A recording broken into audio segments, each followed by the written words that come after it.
IG, TikTok, well, not TikTok, IG, Instagram, Facebook, Twitter, all of the social media sites. What's good, fam?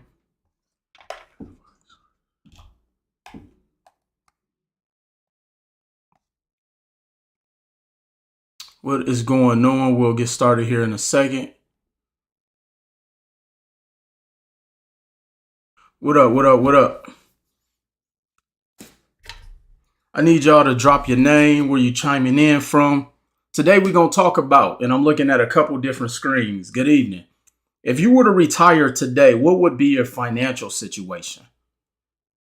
Like if you retired today, if you could, wherever you are right now financially. What up, Brian?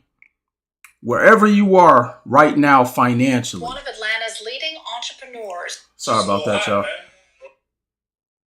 If you were to retire today, where would you be financially?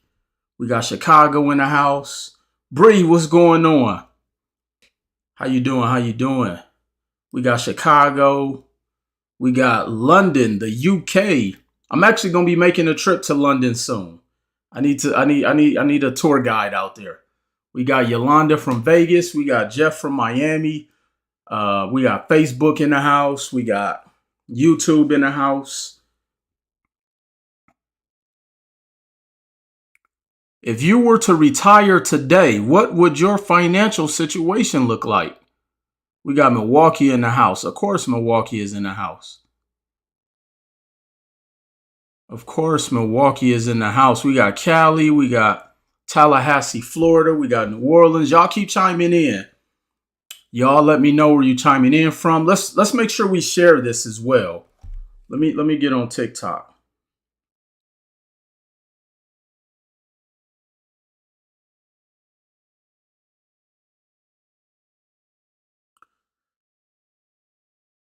This is Brian reporting from Queens, New York. I'm also part of REI 90 Club. Welcome, welcome. Y'all keep sharing where y'all from. New York is in the house.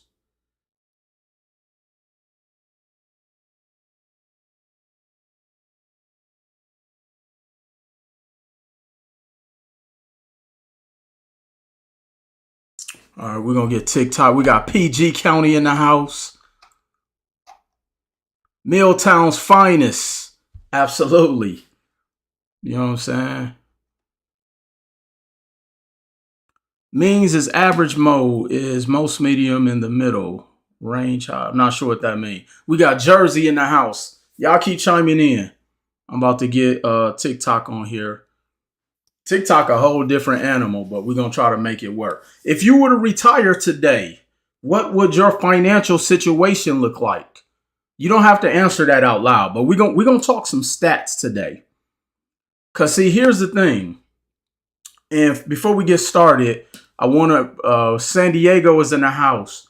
For those who don't know me, Will Roundtree, I am, yes, a two-time author of the books. Credit is King. What up, Verdia?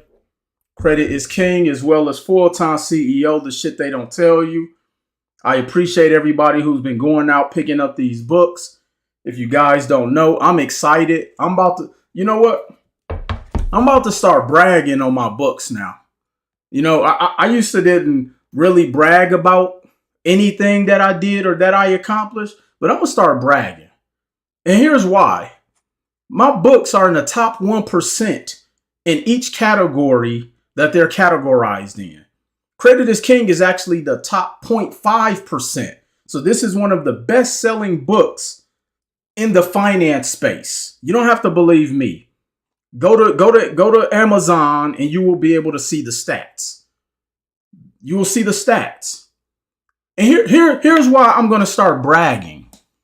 Because we brag about how many trips we done been on. People brag about the neighborhood they live in. People brag about their job.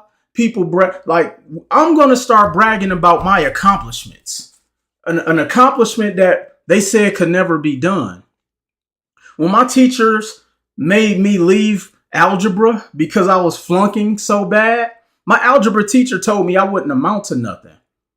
You know, when I was told by the age of 21, I'll be dead or in jail. But now I'm a 2-time best-selling author and a TEDx speaker. Somebody told me I need to also start talking about my TED talk more often. You know, one of my good friends who told me, he said, Will, when you go into these rooms, start leading with that you are a TEDx speaker. That's a huge accomplishment, especially for me, someone who, several years ago, you couldn't have paid me to speak in front of a room. And so as I look back on my journey, I think about how far I've come. I think about the many times that I failed. I think about being homeless. I think about sleeping on the floor. I think about hiding my car from the repo man. I think about moving to Las Vegas with $500. I think about being fired from my first job out here in Las Vegas. I think about my first job in Las Vegas. I worked at Expedia and being fired. I think about when I was in Milwaukee and I was a college dropout and I was working at a job and they closed the doors and I had to move back in with my parents at the age of 24. I had to move back in with my parents at 24. That was embarrassing. All I remember is me and one of my friends carrying my big screen television into my mother's house. That was embarrassing. But despite all of that, here I am before you today, 2-time best-selling author, TEDx speaker. I've built several successful companies. I own a 7-figure real estate portfolio. I own a 7-figure business that generates multiple 6 figures every single month. And I do all of this from the comforts of my home. I don't have a big office downtown. I don't need all of that. I didn't build this business with cosigns from a bunch of people. I didn't do paid celebrity endorsements to build my company. Matter of fact, I started this. I got in this industry when people would laugh at you because credit was credit was one of those industries where people always thought you were, you were a scam artist. I did all of this despite all of the odds against me. And I don't say any of that to impress you, but just to press upon you that if I can do this, you can too.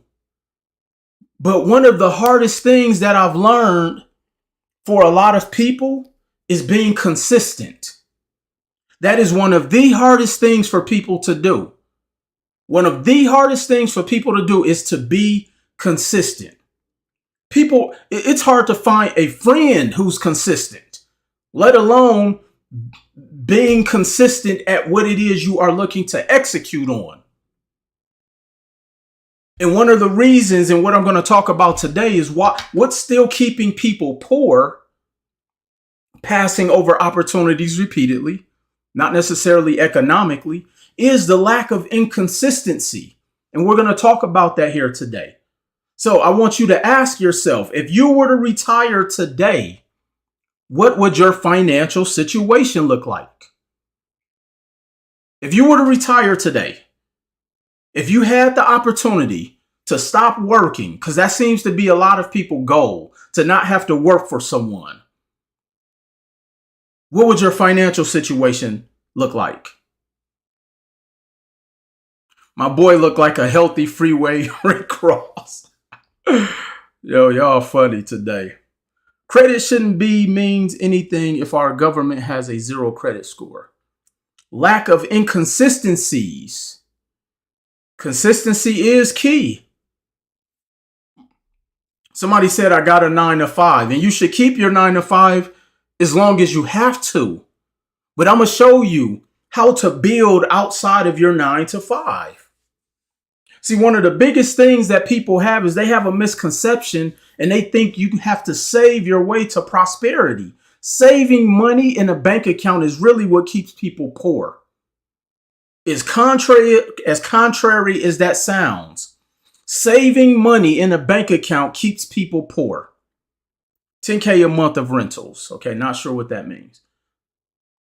Let me read something to you guys. The average income, the average retirement income for blacks is $17,000 a year. Let me read that again. The average retirement income for blacks is less than $17,000 a year. That statistic scared the out of me, and I'm going to tell you why.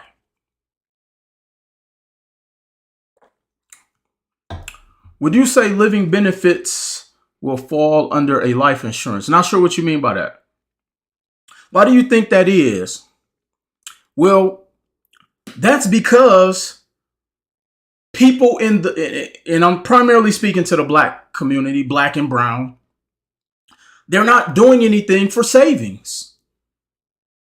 We have this stigma called YOLO. So people have these sayings, if I die, I can't take it with me. I'm retired military income, 6120. That's good for you, family. But that's not everybody's reality. That is not everybody's reality. Most people are not saving for retirement. And it's not even about savings. It's about, do you have a plan in place so that you can retire? And the answer would be, I'll take no for 300, Alex. Most people are not putting anything in place so that they can spend their golden years doing what it is they want. Instead, they have to spend their golden years at the golden arches. And not that it's anything wrong with that. Keeping up with the Joneses, materialism is keeping people poor. That's one of them. But there's other things too. Some people just don't know what to do. I'm not going to just say people are spending all their discretionary income on BS. Some people just don't know what to do. And here's what happens.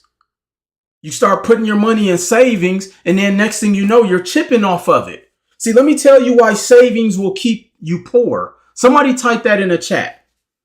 Why will saving money keep you poor? I'm going to break this down for you guys today.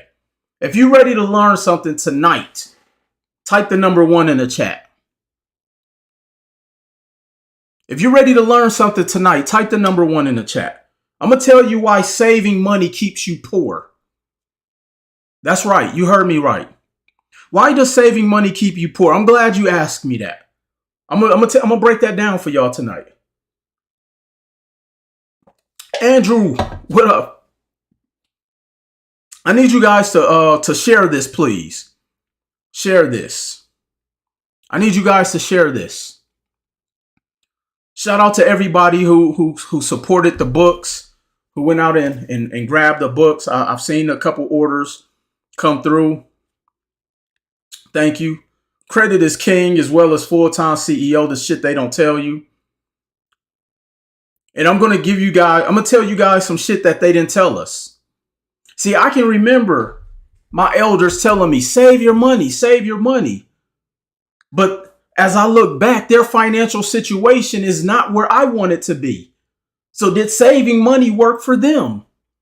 See, we got to start having these real dialogues with ourselves, with our family members. And I get it. We don't want to step on nobody's toes. We don't want to feel like we're disrespecting our elders. But a lot of the information that we've gotten from the people before us have led us down a path of financial destruction.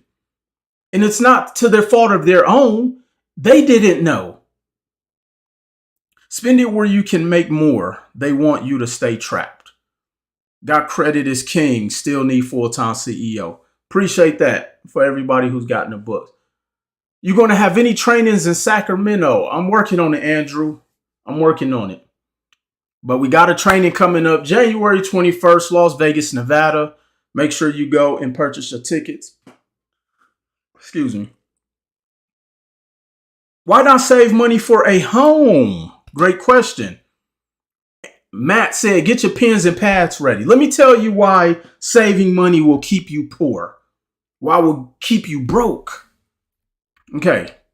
For those who know, they know I like to write. So don't mind me. I have to write. That's how I keep my mind going. Okay, boom. Here's why saving money keeps you broke and poor. Okay. First of all, who can name one example of somebody who saved their way to prosperity? Somebody answer that. Who knows one person that said, "Oh, I saved my money and now I have X amount of dollars." See, money is only as good as the assignment that you assign it to. Let me say that again. Money is only as good as the assignment that you assign it to. Yo, Sandy, what's going on? Queen says she has no examples of anybody saving their way to prosperity. Money only is as good as the assignment that you assign it to.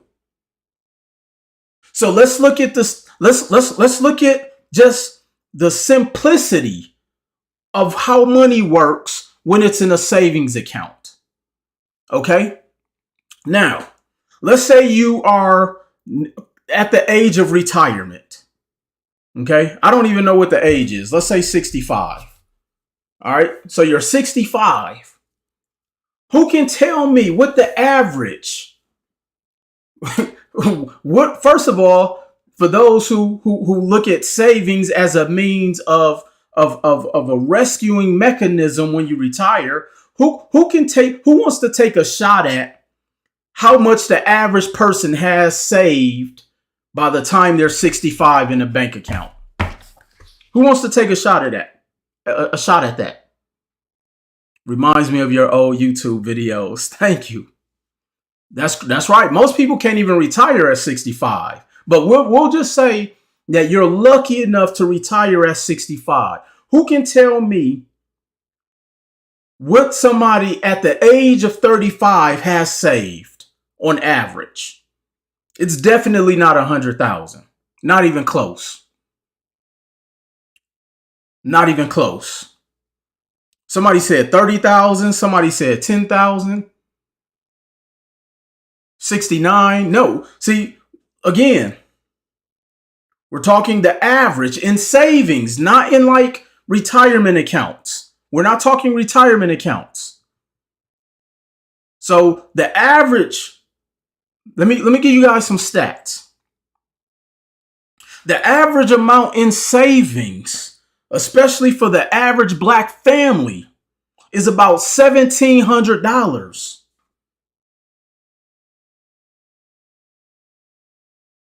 Let me say that again.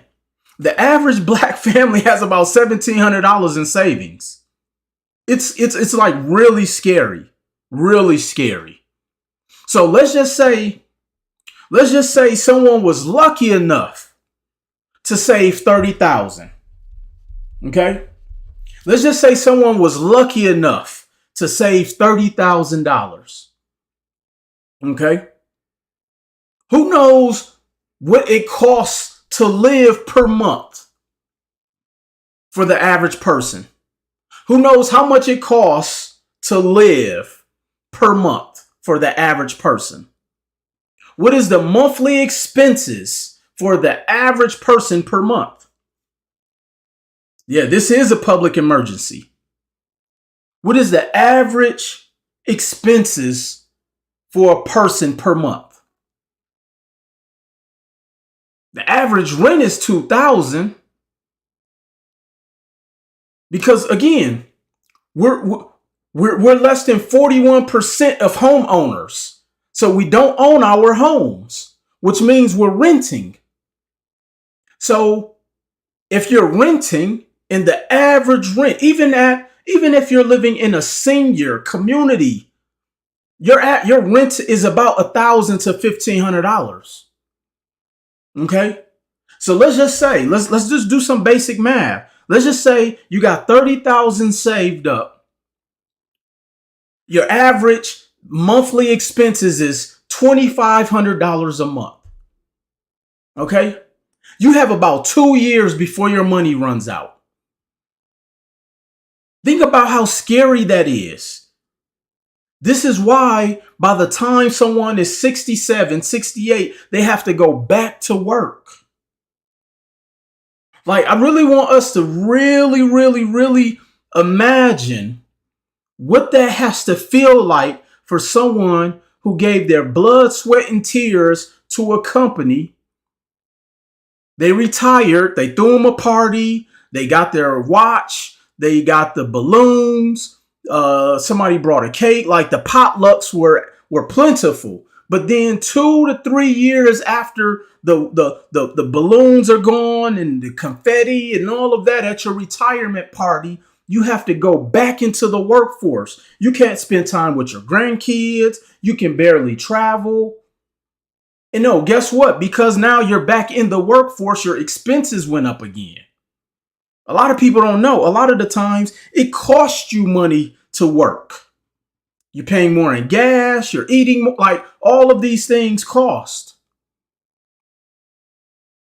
I've been trying to save for 2 years for a fourplex in Ohio. My calculations say about $36,000. I'm going to tell you why saving money is going to be difficult.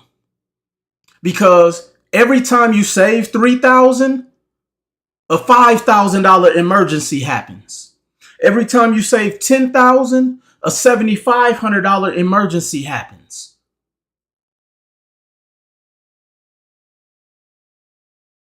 What did you say? You said I skipped what you said. I apologize. I got 5 screens going on right now, y'all. So please forgive me if I miss your comment. Every time you are trying to save to get to that next level, an expense is going to come and wipe that out. So you can't save your way to prosperity. If you were to retire today, what would your financial situation look like? Can you even afford to live right now? So how do we save then? I'm going to teach you that, Tough Girl 45. Just have your pens and pads ready. It's hard to save. It's impossible to save. I retired at 50 from the Army, so my pay never ends. That's good, fam. Everybody not in that boat. Everybody not in that boat.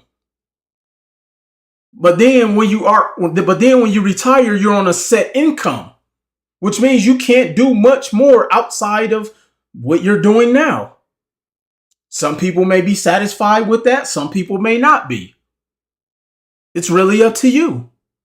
Again, I'm talking about the masses. The masses of people aren't in the military.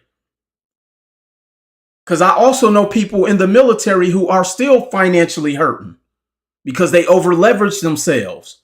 They've been helping everybody out. So again, let's not talk about one-offs. I'm talking about for the masses. We're talking for the masses.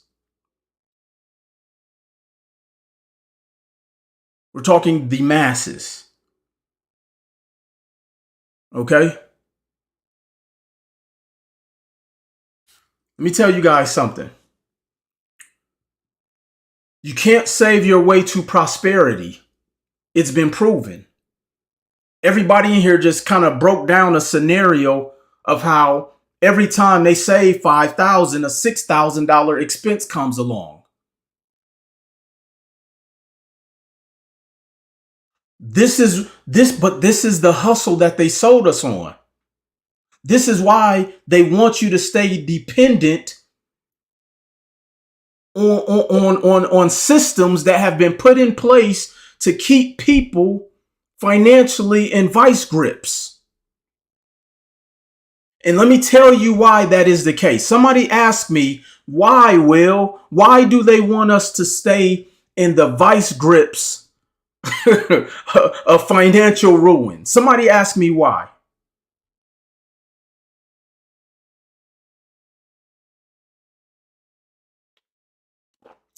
Thank you. This is why. Because of a word called fear. Somebody type fear in the chat. If they can instill fear in people, That's what makes people scared to do anything. Let me break this down for you. People are scared of debt because of fear that they put into people. Even though debt is the thing. Hold on, let me turn my Wi-Fi back on for Instagram. Fear was instilled into people on purpose, because when you think about the way to prosperity, you have to understand the concepts and strategy of money and debt. But if they make you fearful of money and make you fearful of debt, that is how they keep you gripped into staying on a system that has not worked for anybody. It hasn't.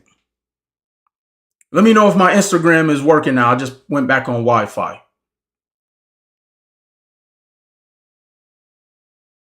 Everybody pretty much agreed with me that you can't save your way to prosperity, but yet they tell you to save.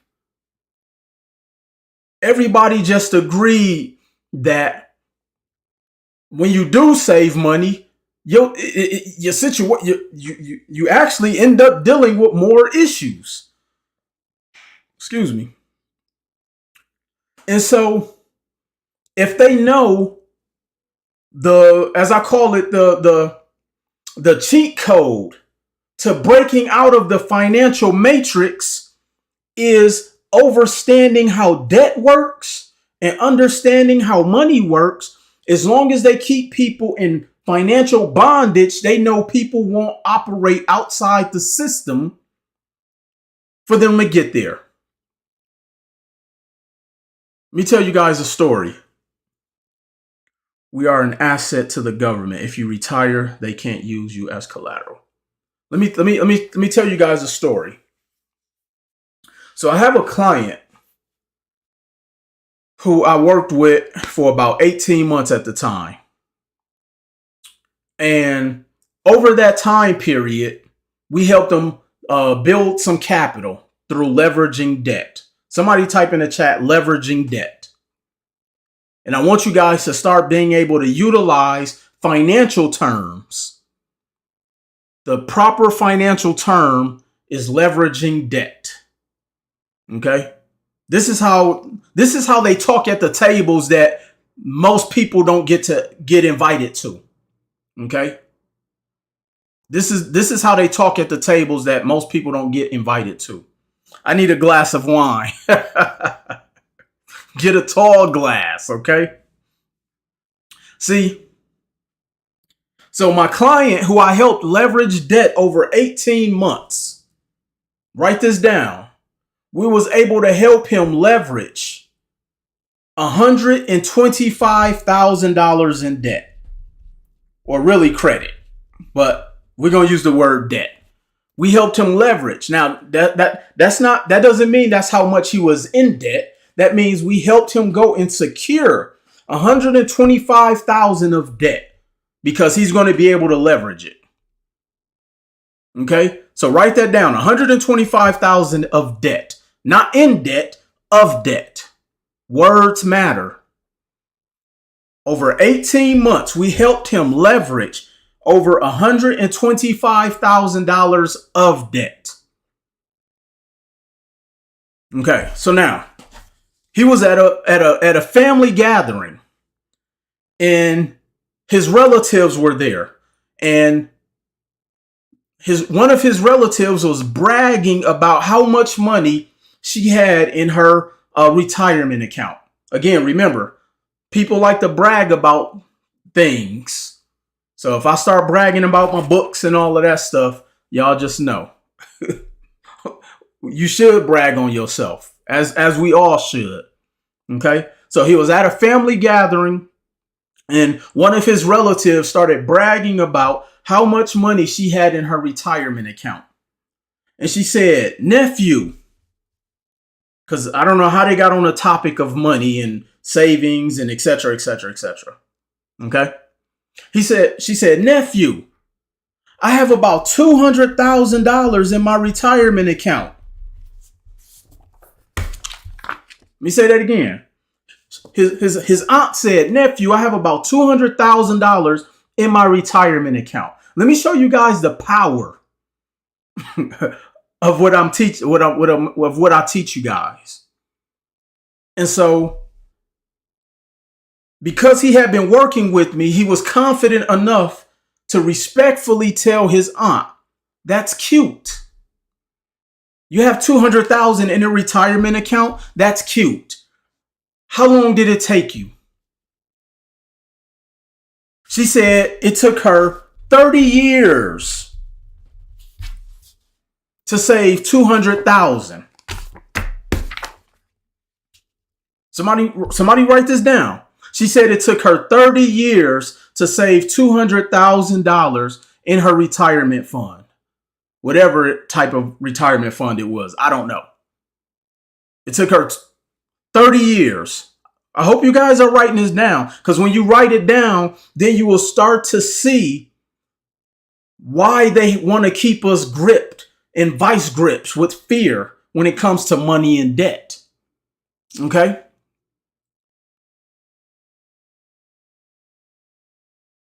$30 years to save $200K. He said, Auntie, that's cute. But guess what? It took me 18 months to get $125,000 of debt that I now can use to go and invest to make me more money.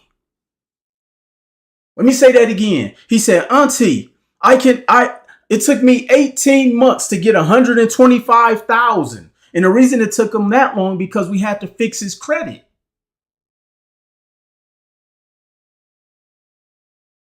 Will help my retirement woes go away.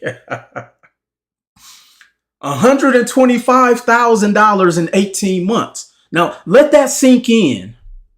Write that down. 18 months versus 30 years. Now,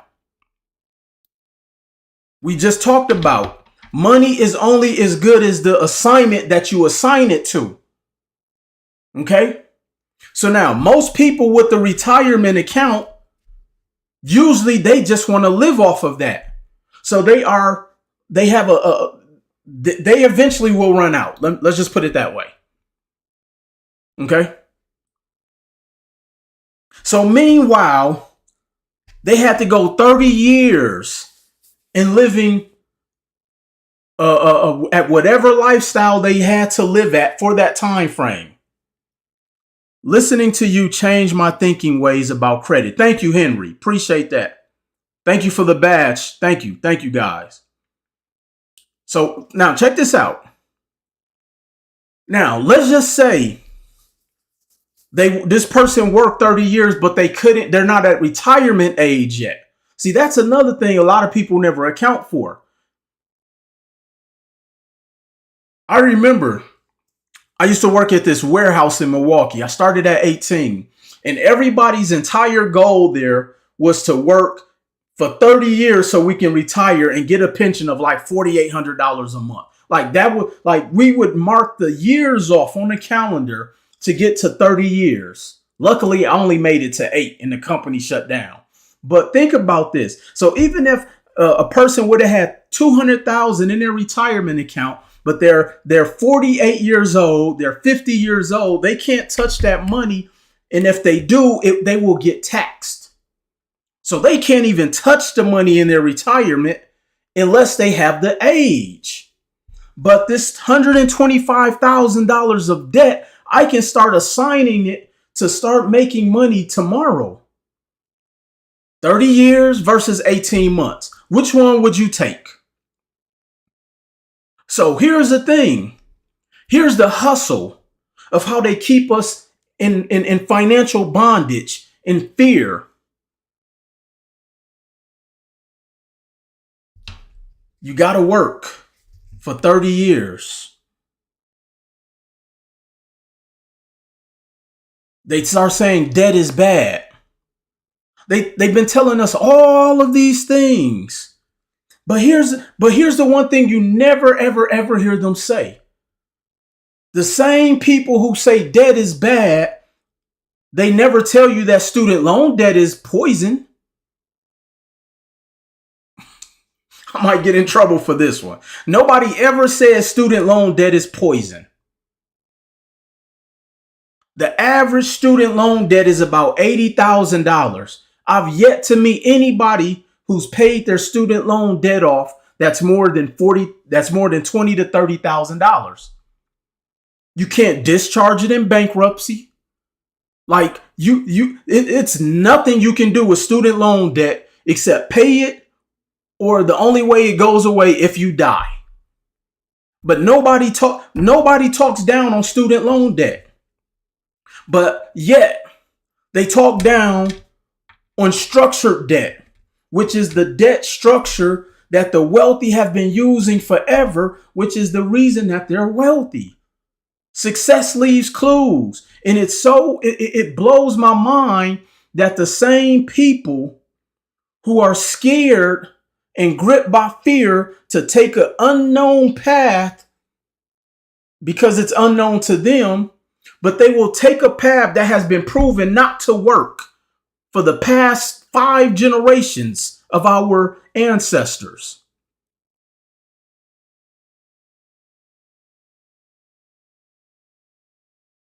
But we continue to go down that path.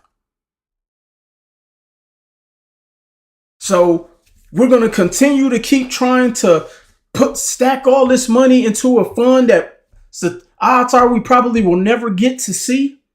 Are we going to keep trying to put money in a savings account that we're crossing our fingers hoping that that something would change and they're going to pay us more in interest rates? Like every single thing that we could think of, from writing being on the wall, we do the complete opposite of. I don't get it. And see, and I've been coming on here, and for the past several years, I've been traveling, really trying to teach people that the quickest way to get to financial security is understanding debt. Now, I'm not saying it's for everybody. I'm not saying that's for everybody. But we're going to do some simple math here, okay? We're going to do some simple math. If you guys are learning something, type the number 1 in the chat for me. If you're learning something here today, type the number 1 in the chat for me.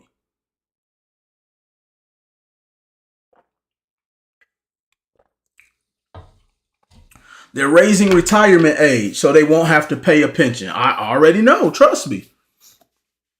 Let me give y'all another stat. The average net worth of a homeowner is $300,000 versus a non-homeowner is $8,000. The average net worth of a homeowner is $300,000 versus a non-homeowner is $8,000.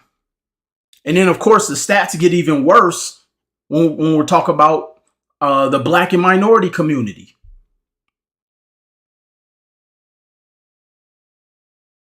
See,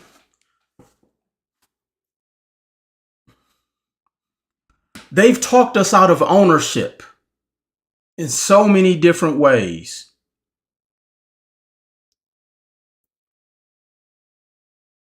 We have people confusing our communities, saying don't own a home.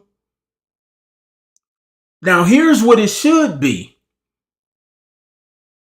Don't overspend on a home. That's what most people are doing. Most people are overspending on a home. This is why a home has become a liability for a lot of people, because they're overspending. But what I try to teach people is to knowing your financial statement so that you understand how to build a strong net worth for your wealth portfolio. See, what gets a lot of people in trouble is they overspend.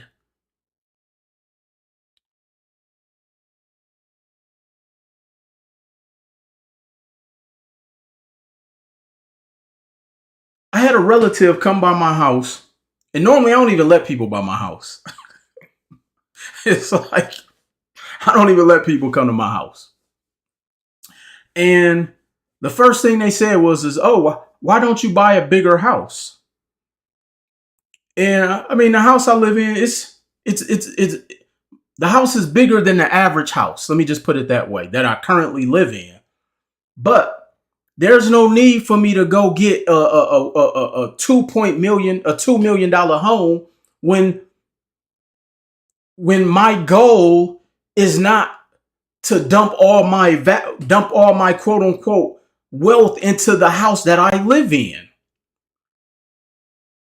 I put the bulk of my money back into the marketplace so that I can assign it an assignment so it can make me money. So let me tell you one of the biggest mistakes, especially a lot of entrepreneurs who start making money, what they do. For every dollar you extract out of your business, you just pulled a minimum of $10 of value out of your company.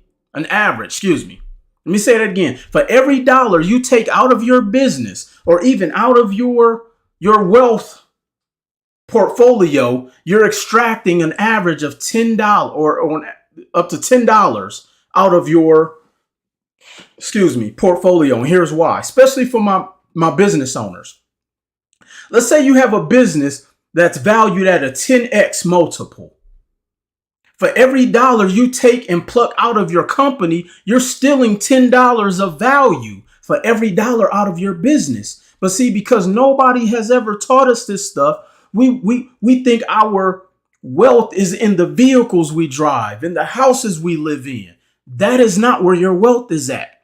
The wealth is in the assets that make you money, that appreciate, that you can live off of. You can't live off the house you live in, because if your income stops, you can no longer pay that mortgage. You can't live off the value of your Mercedes Benz because if the income stops, you can no longer drive that Mercedes Benz or that Tesla or whatever it is you drive.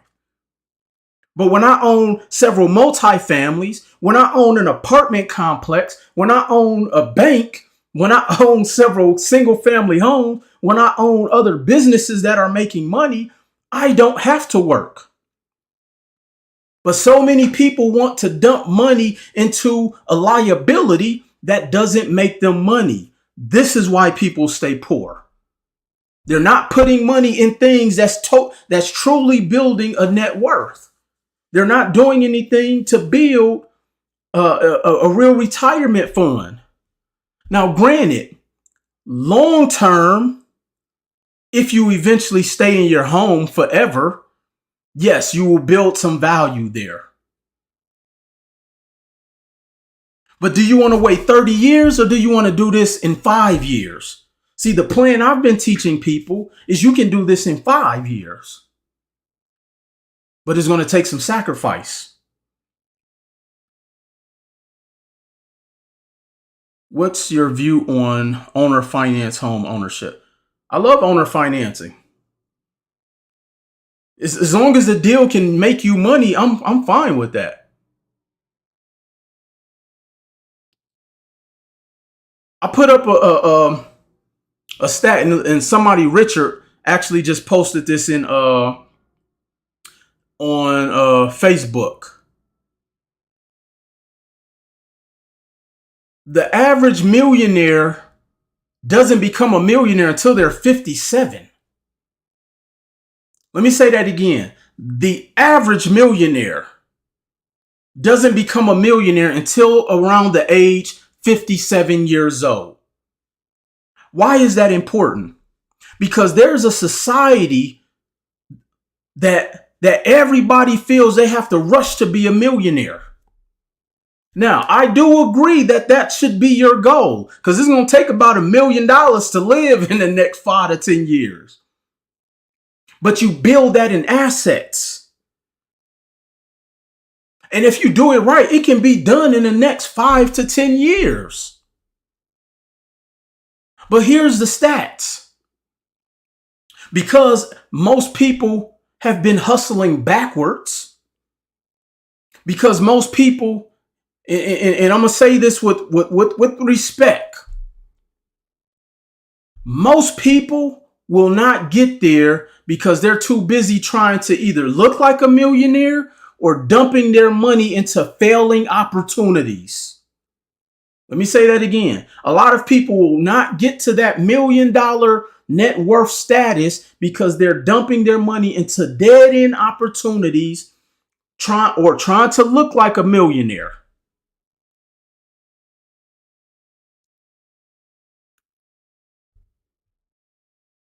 Yes, dead end opportunities. Basically trying to follow the herd mentality. Trust me, the people who telling you that you can be a millionaire isn't even a millionaire. I've had to borrow some of them millionaires some money. It's like I've had to borrow so many millionaires money. It's ridiculous. Let me stop it before.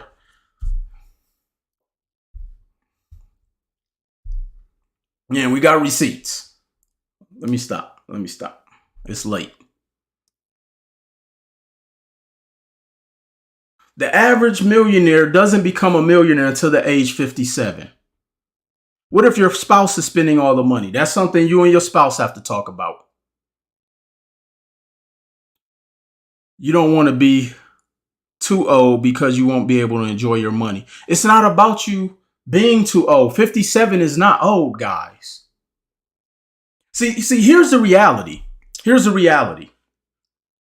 average person has to work until 70 anyway.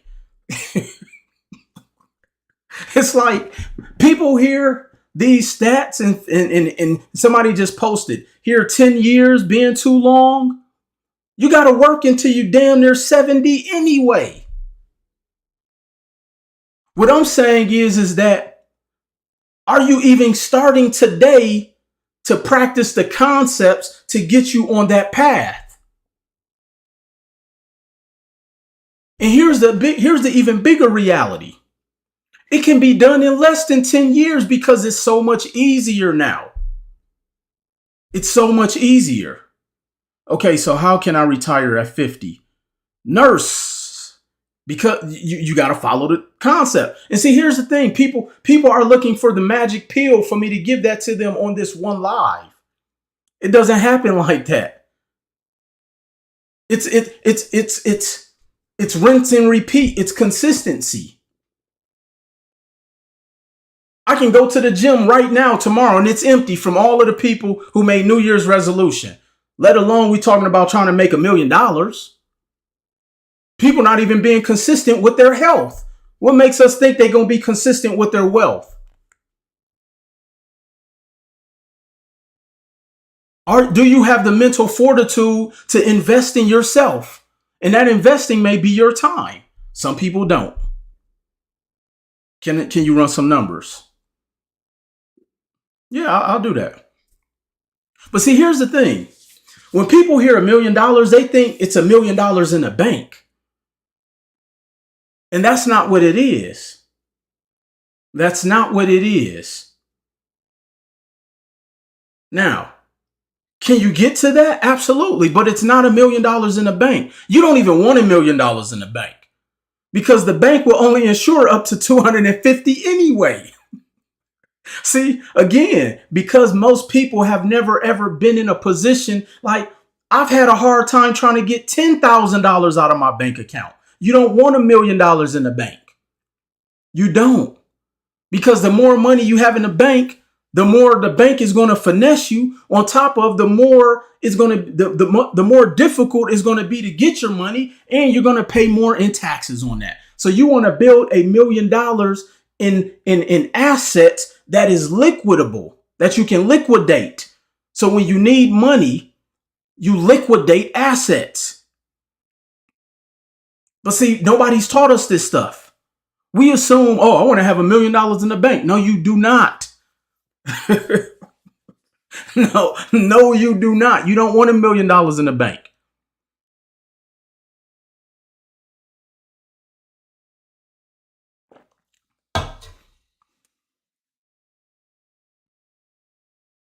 You don't. I'm going to give you guys some numbers.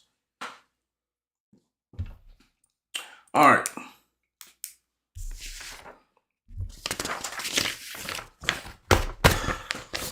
If you're ready, type ready. This one is for free. I'm going to give y'all this one for free. Most don't understand net worth versus actual dollars. He's been talking business credit for years and y'all still don't get it. Brandon the provide. Man, for real, I was doing this pre-pandemic.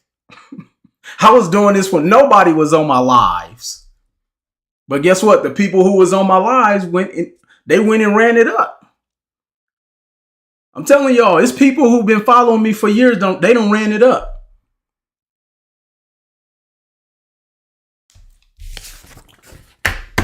So now let me give y'all a disclaimer though.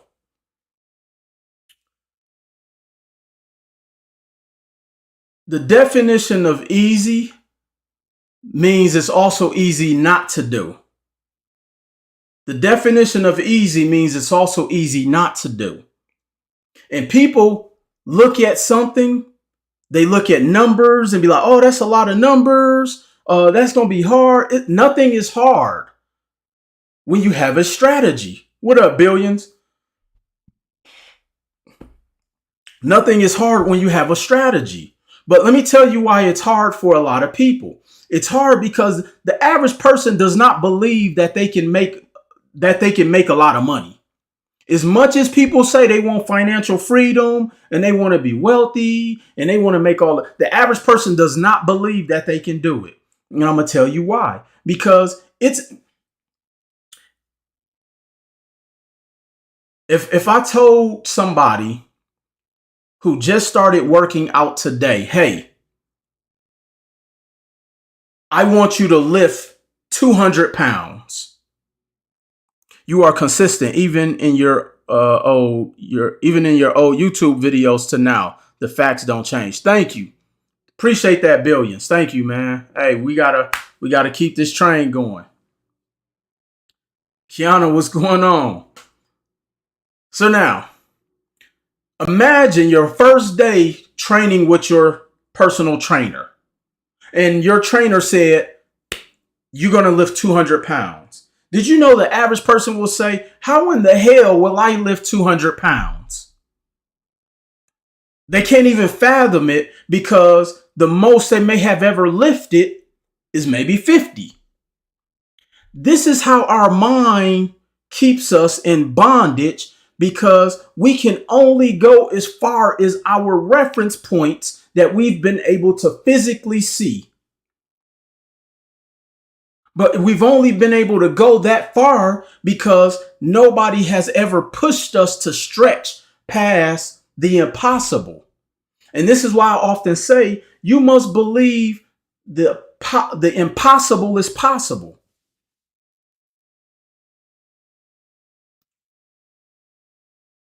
See, even when I was homeless, I knew I was going to be somewhere because my thinking was different than the average. I've been told I was different most of my life. See, I never fit in to people's clique, but that's why I stood out. Y'all will catch that on the way home. So to say, hey, how can I build $1 million real estate portfolio? How could I build $1 million net worth? The average person will never be able to believe that that's possible because the average medium income is $47,000 a year. And you don't even see that. And you can't even liquidate it because if you stop working, you stop eating. So most people can't fathom it. And that's because, and that's why it's important to be a part of networks and to have mentors and have accountability partners. You have to have someone who could see it for you when you can't see it. And you can't see it because you never seized it. See, so your trainer is going to be the one to put into you. You can do that. Yeah, the most you've ever lifted was 50 pounds. You know what? Throw this 50 up in the air. So next thing you know, you're sitting there, you're bench pressing 50. You take a break. Your trainer slips an extra 20 pounds on without you even knowing. All right, Will, do those. And you don't know that you just did 70. And then next thing you know, you come back a week later and your trainer slips another 20 pounds on. And now you don't lift it 90 and you think it's 50. Because the mind can only do what you tell the mind to do. But see, here's why we get stuck financially. We sit back and we start calculating on everything that we can't do as opposed to just pushing the weights. So when I talk about building wealth, you just have to go and execute. Don't worry about how heavy the bar is. You'll be surprised what the mind can do. You have to trick your mind to be great. But we kill our own confidence and our own self-esteem because we tell ourselves we can't do it before we even get to the gym. We tell ourselves, oh, I can't be a millionaire. I'm a single mother. I'm a convicted felon.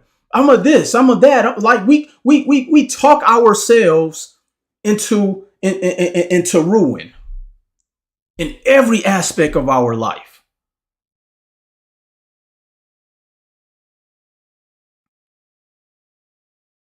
See, I can remember sleeping in my car, listening to Think and Grow Rich, telling myself, I'm going to own every house on the block. I remember sleeping in my car, telling myself, I'm going to be able to eat at the finest restaurants.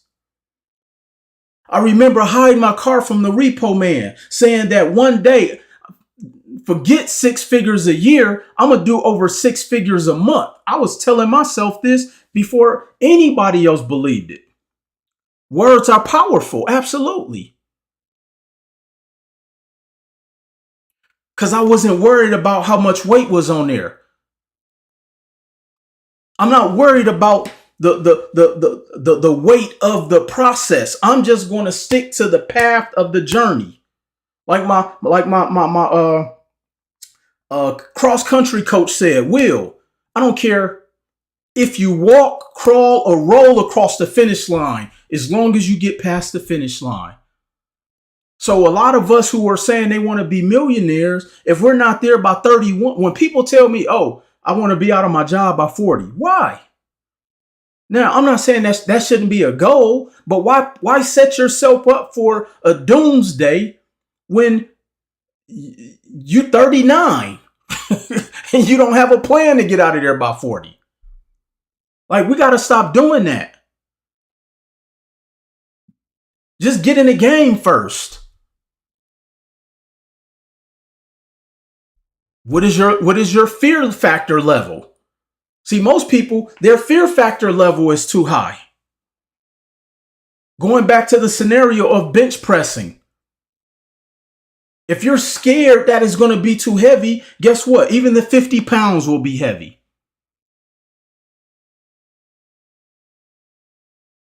So if we look at how do we build this net worth in 5 years, 7 years, 10 years, I'll show you.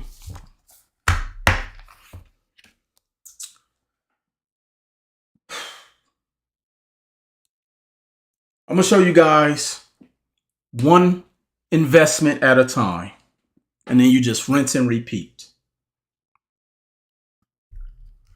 All right. So let's say you find a property that's $200,000. Somebody write this down.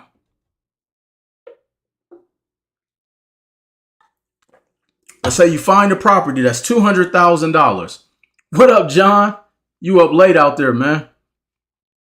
How can we retire with $1 million in numbers? I'm going to teach you. $1 million net worth. So you find a property, it's $200K.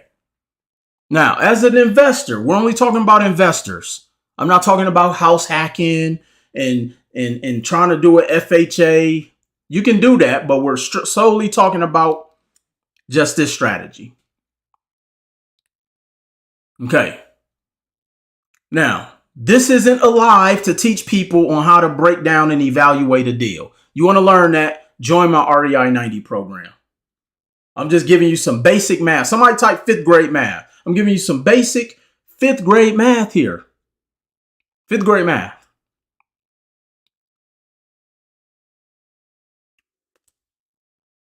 Now, a $200,000 property, you only need $40,000 to purchase that property. You only need 40,000. Okay? Now, that 40,000. Now let me get my deal calculator up, my mortgage calculator.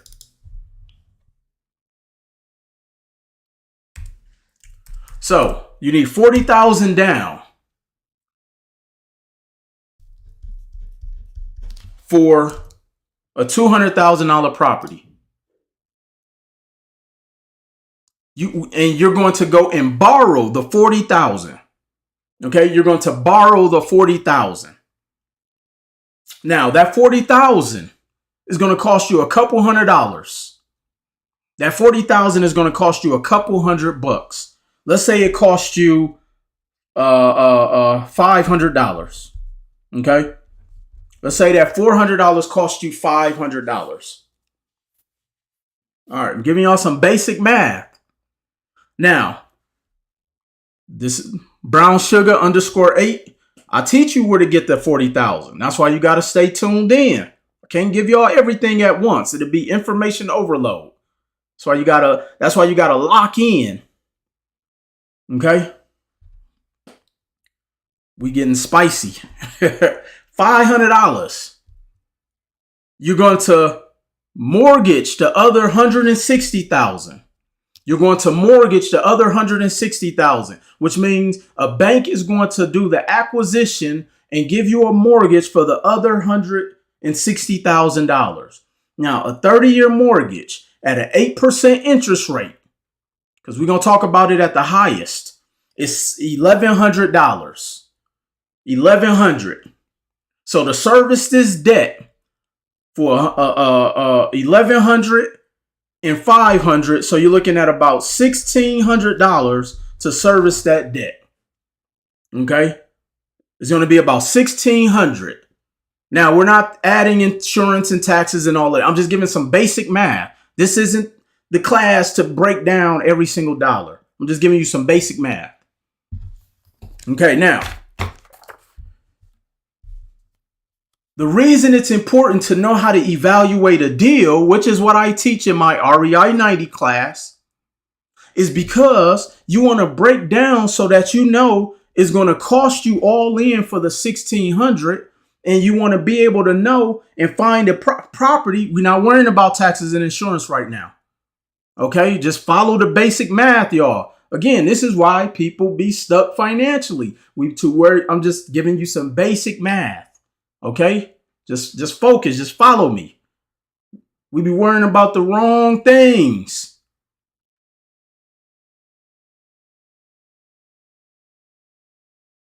$1,600 a month. And so I teach you how to find the deals to service the debt. So now, if this $200,000 property, I'm going to make sure I can find a property that's going to at least pay me $1,800 a month or higher. Okay? $1,800 a month or higher. So at least I'm cash flowing. Now, this is why people lose in business. They only look at the $200 a month and they're like, oh, that ain't no money. But that is not what you're chasing. What you're chasing is your net worth. Somebody type in the chat net worth. I'm like, this is like $1 million game play I'm giving y'all right here. See, the average person will look at the 200,000, even though it's still cash flowing. People will say the 200 isn't a lot of money. Let $200 be missing from your check. Who would be upset if $200 was gone out of their paycheck? Let's be honest.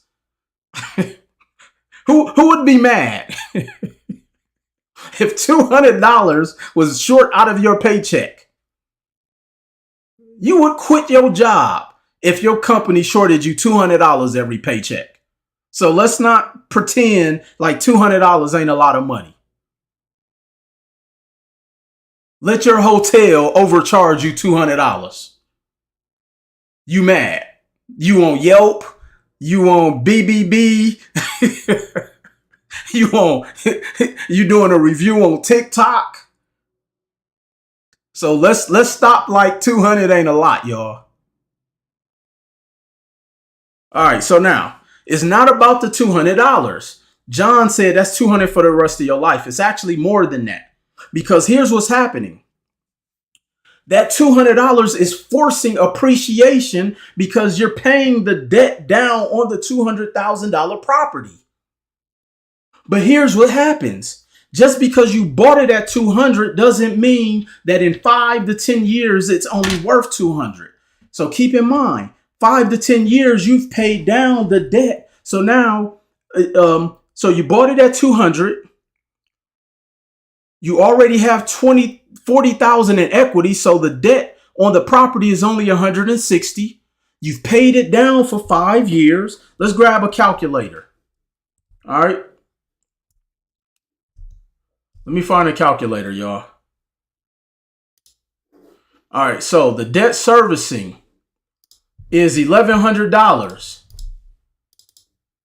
times 60, which is 5 years. So you've paid $66,000 into that property.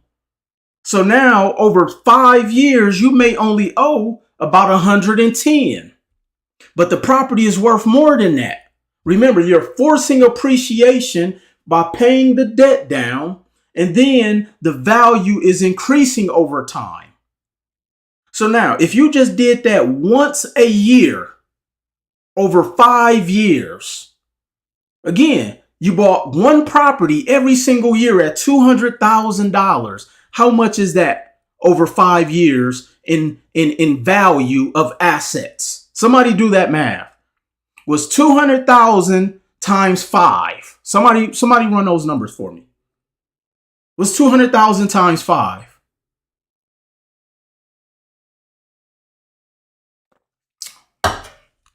Somebody give me that math. What's 200,000 times 5? That's $1 million. I just showed you how to build $1 million real estate portfolio over the next 5 years. Now, yeah, you're going to have to learn how to evaluate deals. You're going to have to learn how to do debt servicing. But we go to school to learn how to cut open a heart. We go to school to learn how to build computers. We go to school to learn how to do IT networking. You mean to tell me we can't learn how to service debt?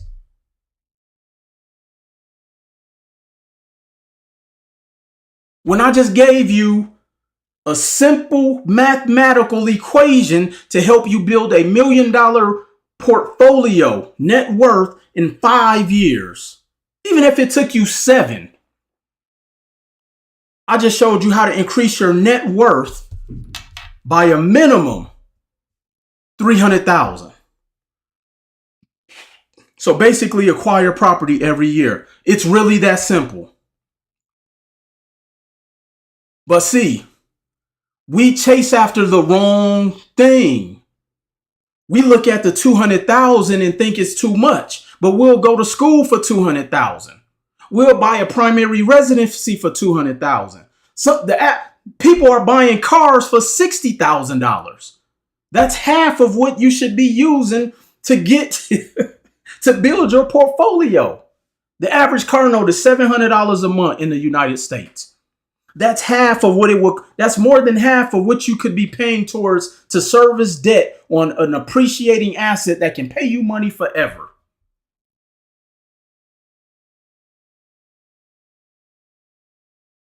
I just gave you the basic, most simplistic strategy on how to build $1 million portfolio. Because here's the thing.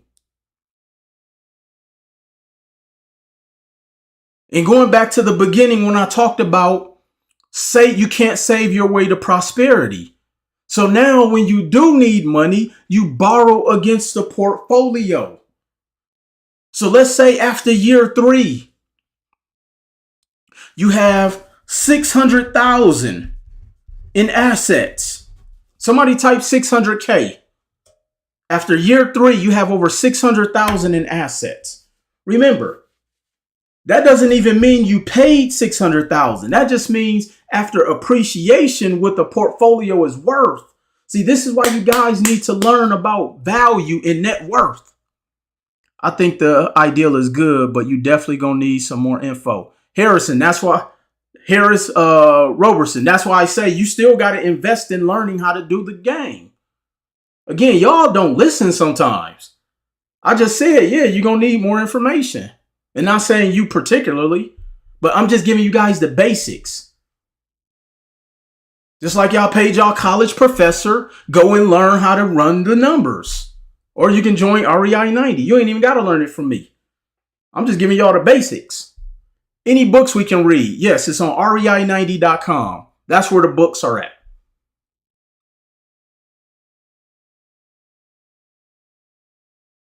So, $600,000 portfolio. Now, I can borrow up to 80% of that.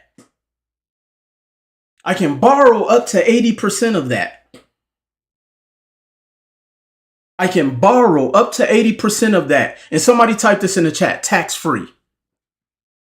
Tax-free. Tax-free. See, the reason they don't want us to learn this stuff is because they need our tax-paying W-2 dollars. They need us to continue to put our money in savings accounts because that's how they make their money. They need us to stay gripped by fear so you can continue to rent from them. And make sure that your net worth is only $8,000. Make sure you only have $1,500 in a savings account at 65 years old.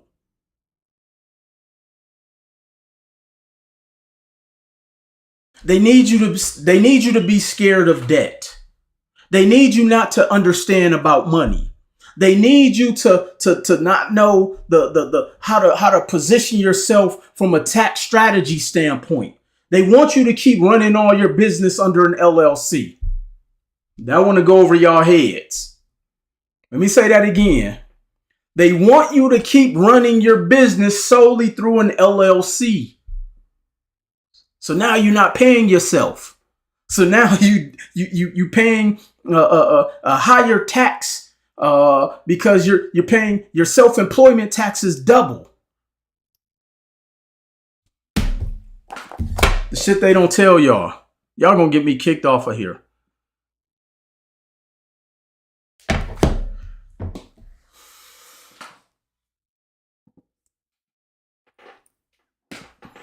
If y'all should go and watch my last post on Instagram where I broke down the difference in the LLC and having an S corp.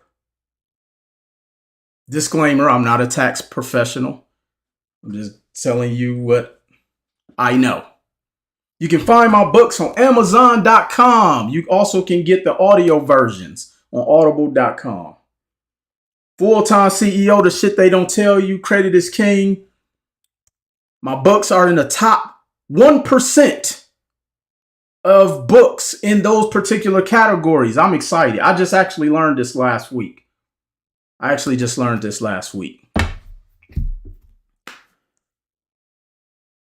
So there was an event that was out here in Las Vegas back in November. I didn't go to the event because I don't like going to motivational events because they don't teach you execution. They just motivate you. But there was a speaker up there, and one of my mentees came back to me and said, "Will, a lot of the stuff that you be teaching about, they were talking about it at this event." And I said, "How much did you pay for the event?" It was $5,000. Would I come on here and give y'all on this live for free? People paying for this, y'all. I hope y'all know that. And $5,000 is cheap.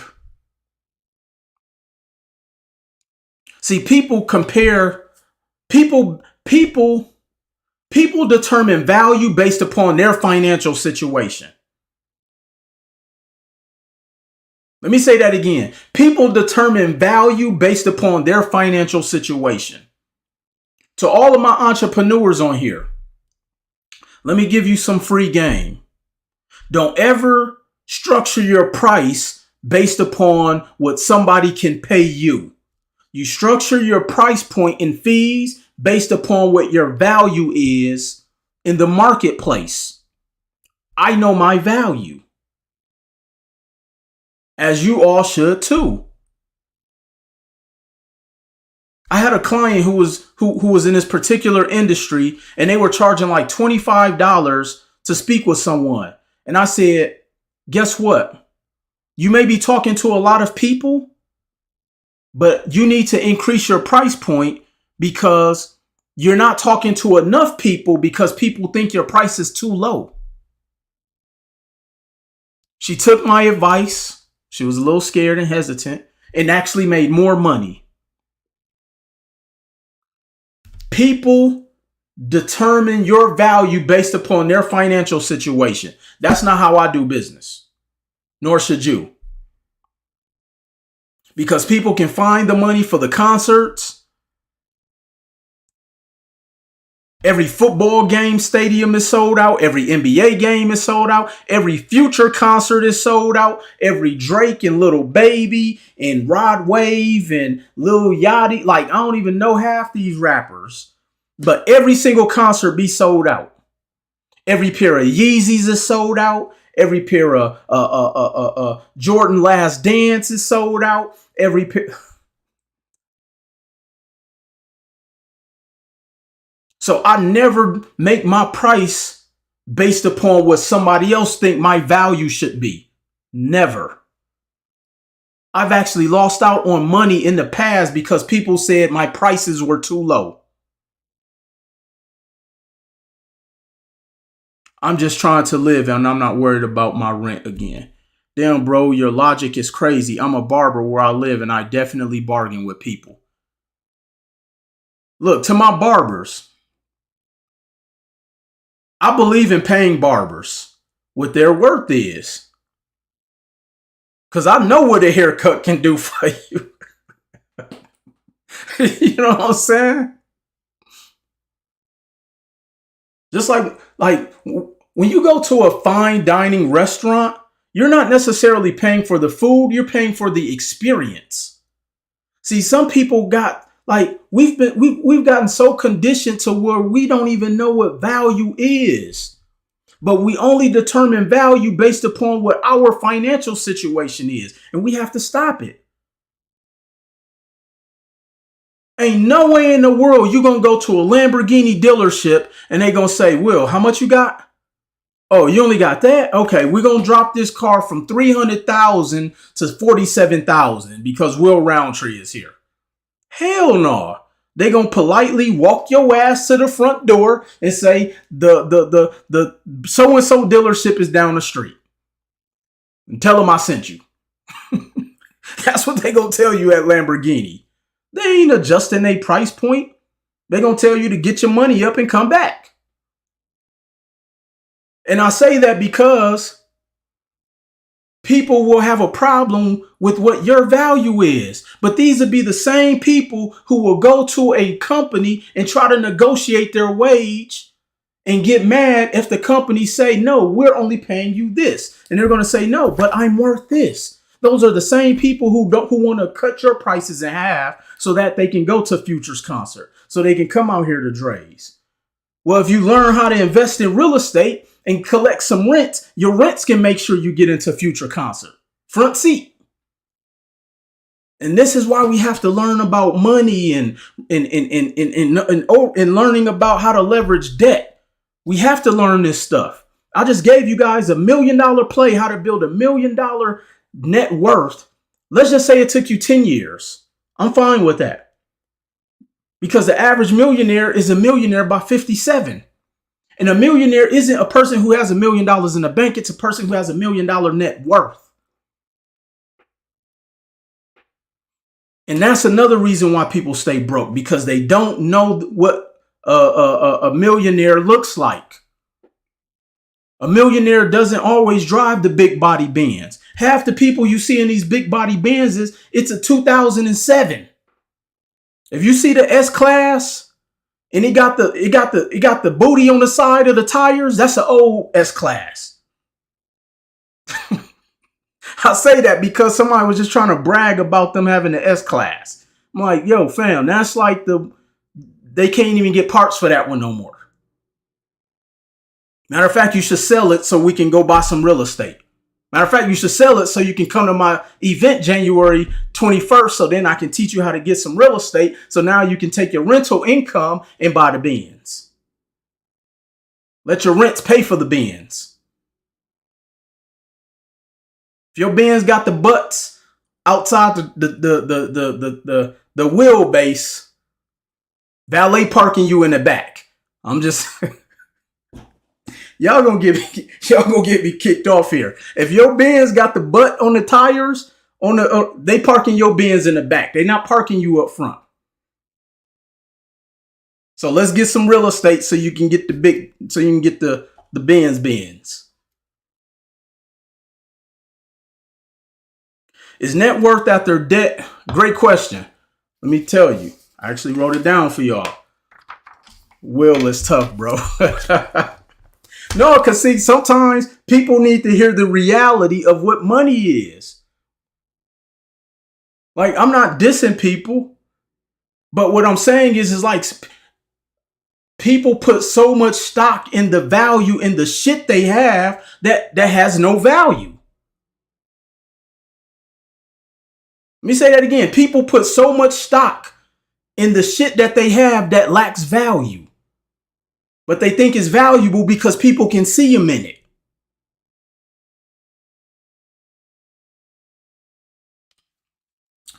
What you own minus what you owe. He's on that damn pen shit tonight. All right, so you want to take your total value of your assets and minus your liabilities. Total amount of your assets and minus your liabilities. So if you own your house, if you own your car, if you have jewelry that has value, that's a part of your net worth. If you have art, that has value. If you have baseball, basketball cards, that goes a part of your net worth, especially if there's value in that. So I need everybody to go and look around their house and look at everything that has value. And then subtract and minus your liabilities. This is where people get hurt at. Their credit card debt, their student loan debt, their mortgages. Another part of your asset column is the cash you have in the bank. So your house, your cars, your cash, your investments. Minus all of your liabilities. Credit card debt, student loan debt, your mortgage, your car note, that furniture you renting note. We got to stop doing all this stuff. But the way you increase your net worth over time is by owning stuff. So this is why I say so many people are putting value in things that have no value. I can't tell you how many people I've talked to that then went and put $30,000 down on a beat up ass foreign. The car ain't even worth 30, but they put it down so that they can tell people they got a foreign. Well, do you ever sleep, bro? I get a few hours in. I'm telling y'all, like I'm high off of life because I get so excited knowing the opportunities that we have but we have to be willing to seize them.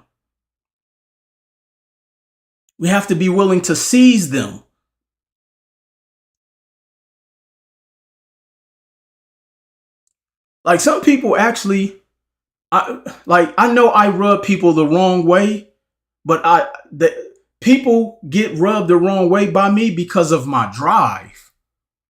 And change causes friction. And when you so anybody who hangs around me, if they're not willing to change, it rubs them the wrong way because I don't accept bullshit. You can't tell me if you're a grown person and you're complaining about your finances, but you sleep in every day, I have a problem with that. And that bothers people because they're like, man, I get tired. You're too hungry to be tired. If you're asking me for money, you don't have time to be tired.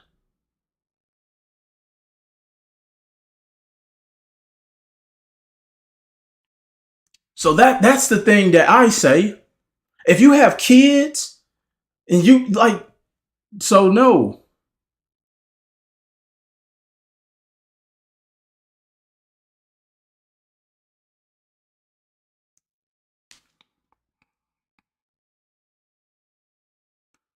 $30K car worth 10, net worth 20, minus 20. Hey, it be like that in real life though. People have cars they think have value, but they don't.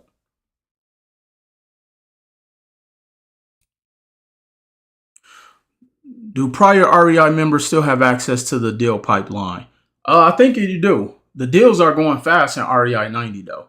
Love your passion. I'm excited about learning about this new insight. Appreciate that. Thank you.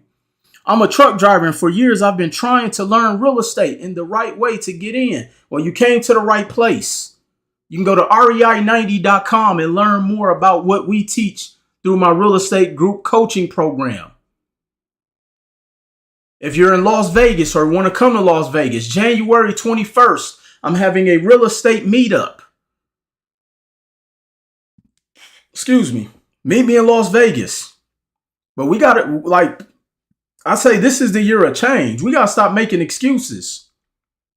No shade, Will, but how many success stories you got under your belt? Look at the entire internet. That is my success story. I don't take shade to that. Look at the internet. That's my success story.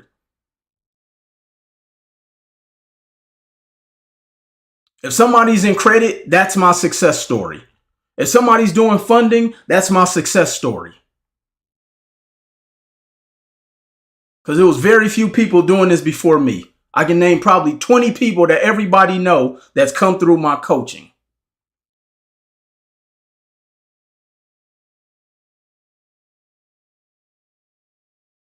But don't nobody call so-and-so and ask them what's their success. Just go through my page. You can see all of the success stories. We don't even have enough hours in a day for me to show the success stories.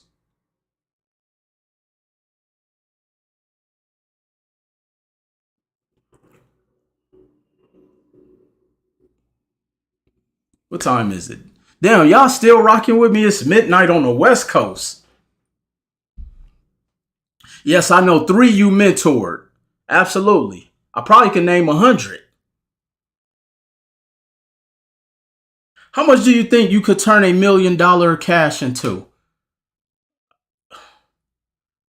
You mean me personally or just the average person? What books do I read first? What book do I read first? I always tell people that it's 2 books that I tell everybody you should read first. And that's Think and Grow Rich and How to Win Friends and Influence People. And I'm going to tell you why. Think and Grow Rich changes your mindset, and How to Win Friends and Influence People changes teaches you how to deal with people. If you don't know how to do those 2 things, you will not be successful at anything. Period. How do you turn $1 million how much do you think you could turn $1 million into dollars cash into? I mean, I can't give you a particular dollar amount, but I know that I would take the $1 million and dump it into vehicles that's going to make me money. I wouldn't put it in the bank. Yeah, I'll spend some of it, but I'm going to also assign a task to my money. I only buy things that are going to make me more money. So I'm not investing into something where I have to build it from scratch. I'm going to invest in something that's already cash flowing. That's another thing we got to start answering. Don't answer that live. What up, Wayne? Let me see if Wayne.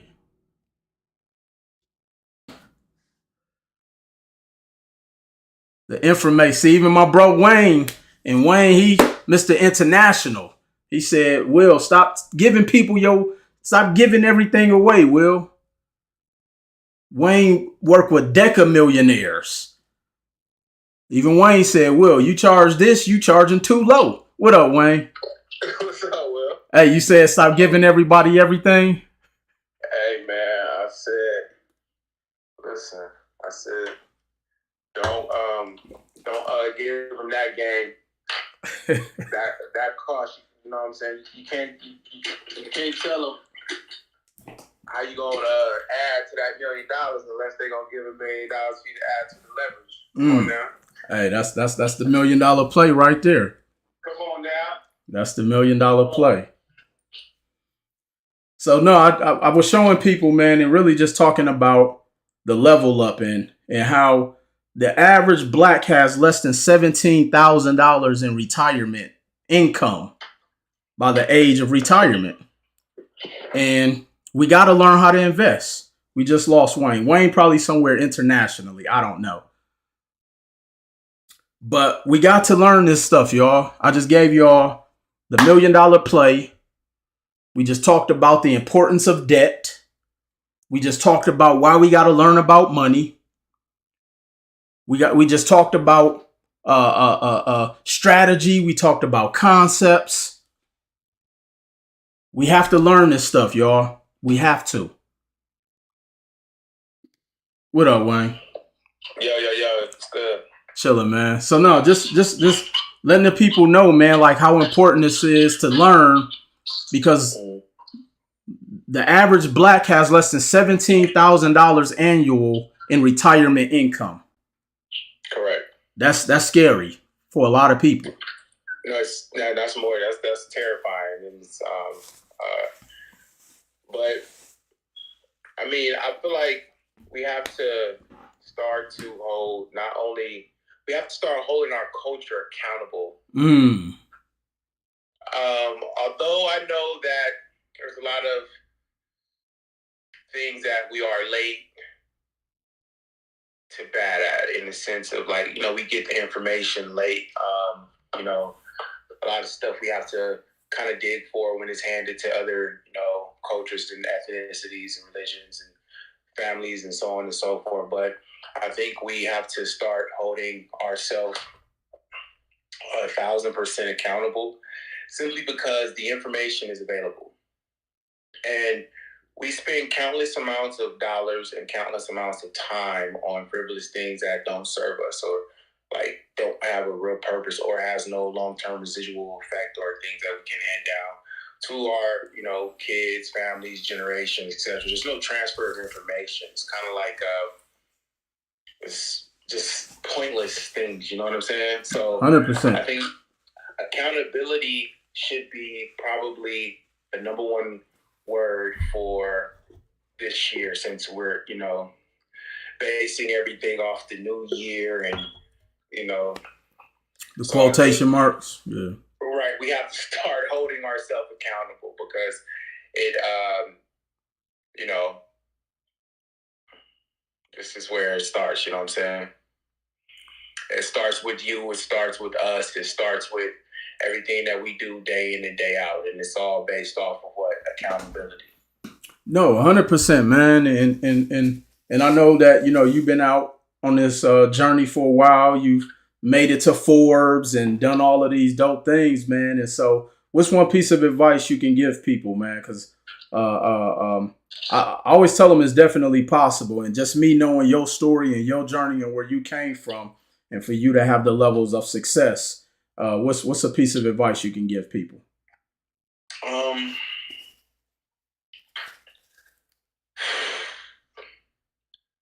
It's tough. I think my number one advice would be, because there's so much that I would give as far from an advice standpoint. I can't just blanket it, but yeah, my thing would just be start internally. I think the correction starts internal. We look for so much outside gratification, and really we have to work on internal self. I posted something the other day that you reposted, and it's you want better, you have to be better. And I think that although for my journey, it it took life got crazy and it got crazy quick, but internally I was still working on myself, and I think that that's the most important thing. Just simply because that everything is if you're given everything that you ask for, and you're not internally right, purposeful in a sense of like what you're after, and having emotional intelligence when it comes to just business relationships, and establishing yourself and getting your business acumens in place, and constantly pouring into yourself from educational standpoint and information, growing, you're going to come to a screeching halt, or you're going to crash and burn. So a lot of things that we ask for, you got to be prepared for internally, because it will be given, it can be given, but how do you handle those things? Like the person that asked you, what would you do with $1 million? $1 million, shit costs $1 million now. So it's like, what is $1 million? So it's a lot. But the advice that I would get would just work on the internal aspect of yourself first, and what you plant in you will show on the outer. So start internally and grow from the internal aspect, and allow the greatness in you to sprout out, because you can't build on top of a broken surface. It really is that simple. Last question, Wayne, before I let you go in 60 seconds. Why should they be at the real estate event in Las Vegas, January 21st? Will's gonna be there. That's all they need to know. I didn't need 60 seconds to do that. Y'all want to meet the man, the myth, the legend, Mr. Info himself. Guys, Will is, every time he calls me, it's always with a major real estate play. It's nothing little. This dude's not playing with little pieces of land now. This dude trying to create his own cities and ecosystems and communities and parks, and we're talking movie theaters and things of that sort. So being at this place, you get to experience it. So it's more than just like Will itself. It's a whole experience, and getting to dealing with him one-on-one, and meeting them, and like entering that space, because it's big, guys, and it's all about who you know. Granted, you guys might think that money's no. Relationships are actually more important than money, because the relationships will keep the money coming in. Right. You can make $1 million one time, but relationships will 10x that million for you. It really is that simple. So, being there and being in the right space and surrounding yourself around the right people makes all the difference in the world. Be there. If you want to be anywhere, be there. Think about it. You guys are going to the club. Yeah. There's no bills there. Yeah, and it's gonna be drinks at the so they put your best fit on, put it on, but be there, get some information, get some growth out of it. So be there so you can get some growth out of it. Definitely appreciate that, Wayne. You should be active. Huh? No, I said appreciate you hopping on here too, man. Yeah, for sure, guys. Be after growth. It's very, very important, and that's all Will talks, and that's all he's about. And he's definitely trying to reach and touch as many of you guys as he possibly can. So stay locked in with him.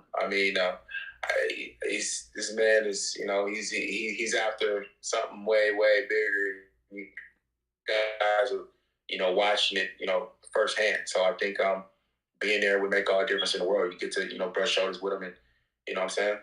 It's not live. It's in person. It's in person, man. Just like that. So how y'all best fits? We're going to have a DJ. You get to have drinks. So it'll be like the club, but you learn it.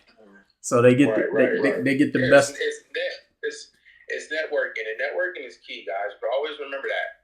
So when you get invites and stuff like that, it's very, very important that you show face or at least try to be there, because networking is the glue. That's the glue. That's the water. That's everything that you need. You want growth. You cannot grow by yourself. You have to extend and extend and extend and extend. You want to create an ecosystem of people that there's no no's in. There's not a room that you can go in and there's a no. You want to create a bunch of answers that you want. Not yes men, but people that will grant you what you need, open the doors for you, make it easier for you. Life, you're not supposed to struggle in life. That's a fucking myth, and I don't believe in it. I believe that you create the life that you want by being in the right circle and getting introduced to the right people. And then that's when stuff starts opening up for you. But the struggle stops here in Vegas. And when you guys come, you come here to network, and on your mind is just, I need my life to be easier. How do you make your life easier? And the way that you do that is by coming here, Las Vegas, coming to my main event, getting your network on, brushing shoulders with these people, and growing from there. Really is that simple. Appreciate that, Brother Wayne. I will talk to you tomorrow, and I'll see you at the gym or something, bro. All right, thanks, bro. All right, y'all. Y'all heard it from the man himself, Mr. Wayne. I'm telling y'all, a lot of people was asking who he is. I mean, he made Forbes by 30. That's all y'all need to know. He made Forbes by 30. You got to be in the rooms. And he mentioned it. I've been halfway across the country in another country and been able to pick up the phone and call Wayne and get in rooms. That's why you want to be in these rooms. So somebody asked, what were those two books I named earlier? The first one was Think and Grow Rich. Think and Grow Rich. That book is really going to help you to change your mindset. Wayne talked about you're not supposed to struggle. Well, if you don't believe that you shouldn't struggle, you're going to always struggle. Think and Grow Rich helps you to stretch past that imagination, that mind. And then How to Win Friends and Influence People. You have to learn how to deal with people. If your emotional intelligence is low, you're never going to be successful, because on every aspect of growth, you're going to have to learn to deal with people. So Think and Grow Rich and How to Win Friends and Influence People. You also can even just go online and listen to the books on YouTube for free. And then you got to have these two books in your arsenal. Credit is King, which is the top 0.5 book, top selling books in its category. And then, of course, Full-Time CEO, the shit they don't tell you. Yes, Rich Dad Poor Dad is also my third top book for my personal library that I would read, because Rich Dad Poor Dad helps you to unlearn everything that society, that your parents have taught you. It helps you to wipe your old hardware and upload some new software. You have to learn these things. Everybody type in the word in the chat, concepts. Type the word concepts. When you understand that life and success is all about concepts, that's when you'll be successful. See, the reason Phil Jackson was so successful, because he understood teaching a basic and simplistic concept of the triangle offense. And as long as he was in the NBA, nobody could penetrate that concept. Why? Because he kept it simple. That's the exact same thing when it comes to building wealth. That's the exact same thing when it comes to investing in real estate. That's the exact same thing when it comes to making money. You have to follow the concept. Yes, the shit is boring. It's as boring as you want it to be, though. I have fun with it. It's boring to people because it's mundane. And it's only mundane to people who feel they got to turn up on every aspect of their life. But the thing I'm always saying is like, what the hell are we always celebrating for? Everybody go and turn up every New Year Eve knowing that they going back home and barely covering the rent for the following year on January 1st. Because they done spent all their rent money turning up for New Year. It's like, what are we celebrating? You got to celebrate your birthday every year? You in the same place as you was when you was 39. You in the same place you was when you was 38. You should be you should be taking that birthday day and turning your phone off and learning how to create peace. What are we celebrating every single year for? And we in the same place. Matter of fact, you're probably in a worse situation. Celebrate when you get your first investment property. Celebrate when you pay a credit card off.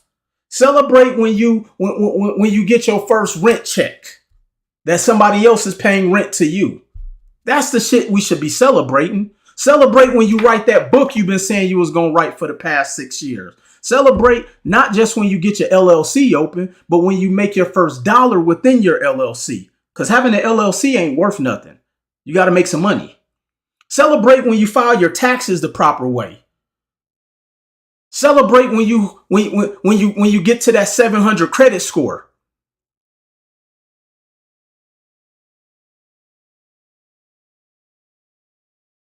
That's the shit we should be celebrating.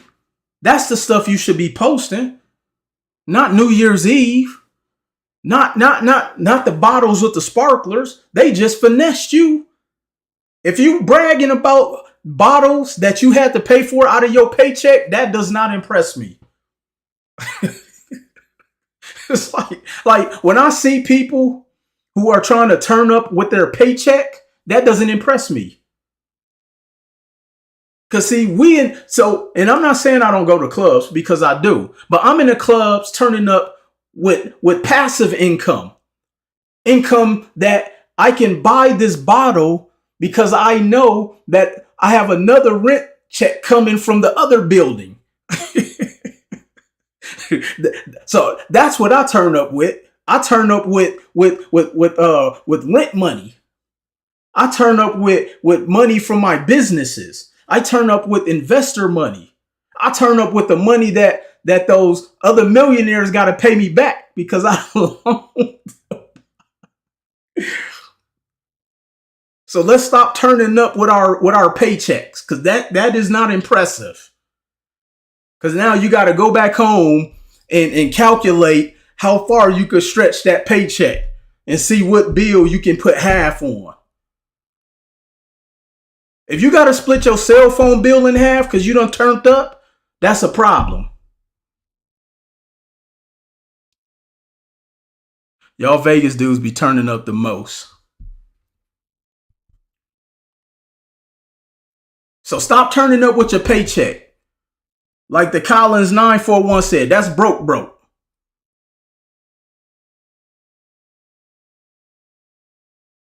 If you bought them limited Jordan 1 Dior shoes with your paycheck, that's a problem. You're supposed to buy it with money that you make passively.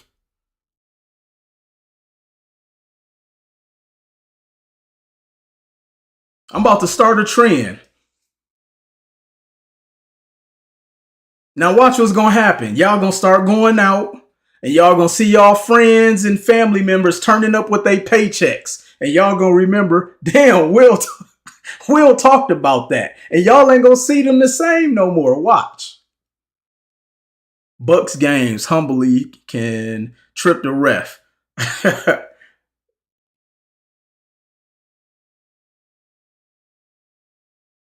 Yeah, when I go to the Bucks games and when I'm at the Super Bowl and the All-Star game, that's not what paycheck. That's not what a W-2 payment.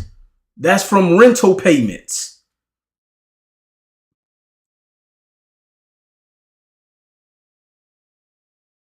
Rain Next Door said they already see it. Watch what's going to happen. Y'all going to be out and you're going to see your cousin who asked to borrow money 4 weeks ago turning up at the club with their paycheck money, knowing they got to pay rent in like 16 more days.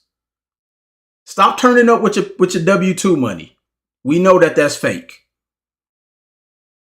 Stop turning up with your tax return money. We know that's just money you overpaid from your paycheck. That ain't even money.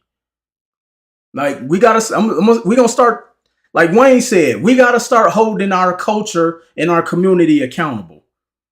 That tax money you get, that's just money you overpaid into your paycheck. That ain't nothing to brag about. That's money that they took out of your paycheck, or you lied and put additional income on a Schedule C so you can get more money back. Trust me, I know all of the games. So turning up with your paycheck, that is not impressive to me. If you got a $70,000 car and I know you have a W-2, that is not impressive to me.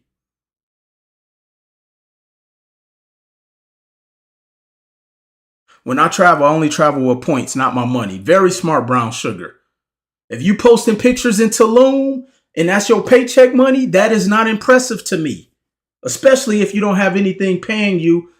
Because if you get stuck, remember when the airline shut down? You get stuck. If you get stuck somewhere because your flights got canceled and you run the risk of losing your job coming back and you can't make no more money, that trip is not impressive to me.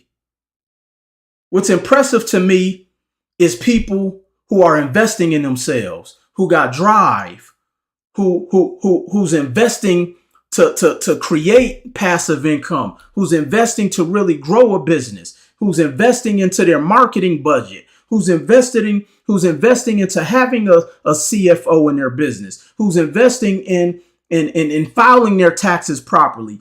When I see people investing to grow their portfolio, that's what's impressive to me. Not balling out on your paycheck, because you're going to run out of money before me. You're going to run out of money before Wayne.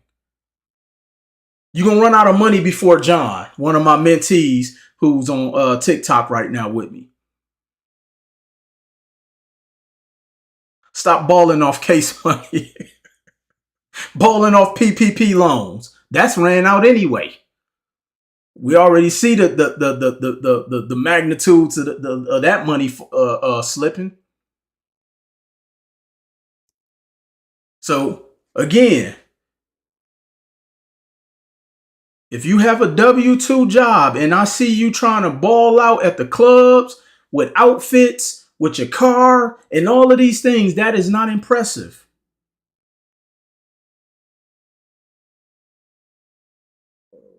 If you bust down the watch, but I know you clock in somewhere, that is not impressive.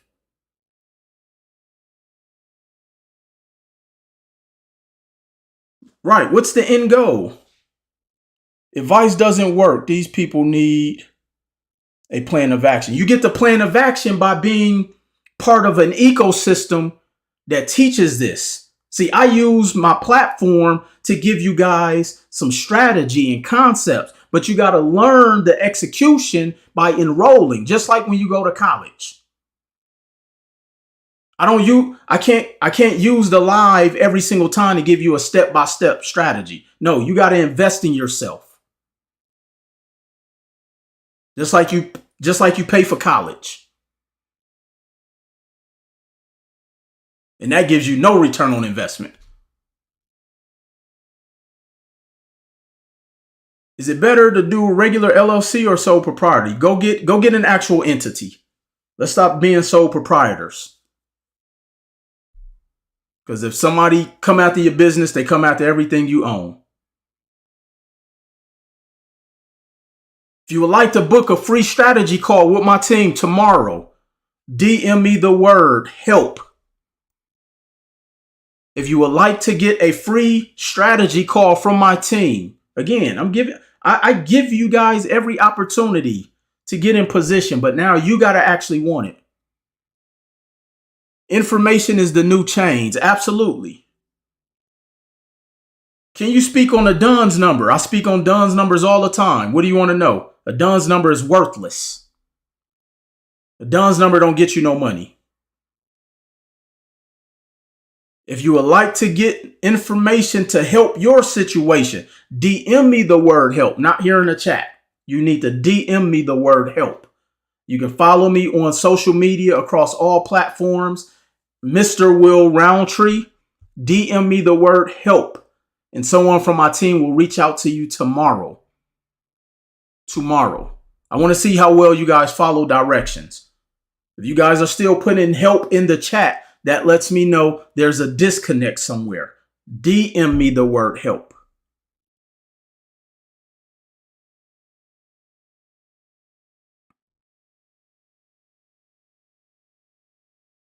DM the word help.